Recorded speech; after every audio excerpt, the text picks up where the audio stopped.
August 17ஆம் தேதிக்கான ஜீவ ஊற்று ஒரு நிமிட வேத தியானம் எசேக்கியேல் 28:4. பொன்னையும் வெள்ளியையும் உன் பொக்கிஷ சாலைகளில் சேர்த்துக் கொண்டாய் என்பதே. பெரும்பாலும் மனிதர்கள் தங்களுக்கு மதிப்பானவைகள் எவைகளோ, விலையேற பெற்றவைகள் எவைகளோ அவைகளையே சேர்த்து வைக்க விரும்புவார்கள். அவைகளில் பொன்னும் வெள்ளியும் பிரதானமானவையே. அன்றாட தேவைக்காக கொஞ்சம் சேர்த்து வைப்பது குற்றமல்ல. அளவுக்கு மிஞ்சினால் அமிர்தமும் நஞ்சு என்ற பழமொழியை நினைவு கூர்ந்தால் சேர்த்து வைப்பதில் எது தவறு என்பதை புரிந்து கொள்ள முடியும். அளவுக்கு மிஞ்சி சேர்த்து வைப்பதை குறித்தே வேதம் எச்சரிக்கிறது.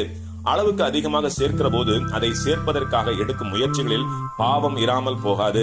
பின்பு சேர்த்து வைத்தவைகளை திருடர்களின் கண்களில் படாமல் பாதுகாப்பதற்காக அவருடைய கண்கள் அந்த பொக்கிஷங்களையே நோக்கி கொண்டிருக்கும். இதைத்தான் வேதாகமத்தில் மத்தேயு 6:21 உங்கள் பொக்கிஷம் எங்கே இருக்கிறதோ அங்கே உங்கள் இருதயமும் இருக்கும் என்று கர்த்தர் சொல்லுகிறார். இவர்கள் தங்கள் கண்களை, தங்கள் இருதயத்தை தங்களின் பொக்கிஷத்தின் மேலேயே பதித்துள்ளபடியால் இவர்களிடத்தில் அன்பு இராது. இவர்கள் மற்ற மனிதர்களின் உணர்வுக்கு கொஞ்சம் கூட முக்கியத்துவம் கொடுக்க மாட்டார்கள். எல்லாவற்றுக்கும் மேலாக தங்கள் பொக்கிஷத்தையே தங்கள் கடவுளாக பார்ப்பார்கள். ஆனால் இப்படிப்பட்டவர்களை பார்த்து தேவன் நகைப்பார். ஏனென்றால் இந்த உலகத்தில் இவர்கள் கண்ணை மூடுகிற போது இவர்களோடு அவைகள் கூட வருவதில்லையே. அது மாத்திரமல்ல, இவைகள் எல்லாம் அழிவுக்கு ஏதுவானவை அல்லவா. 2 கொரிந்தியர் 4:6-7 கூறப்படுவதைப் போல அழியாத விலையேற பெற்ற உயிருள்ள பொக்கிஷமாகிய நம்முடைய கர்த்தராகிய இயேசுவை, அவருடைய மாபெரும் வல்லமையை நம்மில் பெற்றுக் கொள்வதே மிக சிறந்த பொக்கிஷமாக இருக்கும்.